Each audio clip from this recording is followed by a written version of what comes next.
Office in Boston has issued a severe thunderstorm warning for Windham County in northern Connecticut, northern Pelham County in northern Connecticut, northern Hartford County in northern Connecticut, southern Worcester County in central Massachusetts, western Norfolk County in eastern Massachusetts, southeastern Hampton County in western Massachusetts, northwestern Providence County in Rhode Island, until 5:50 p.m. Eastern Daylight Time.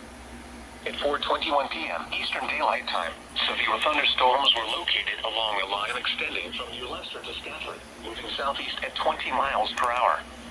Hazards include 60 miles per hour wind gusts and quarter-size hail. Hail damage to vehicles is expected. Expect wind damage to roofs, siding, and trees.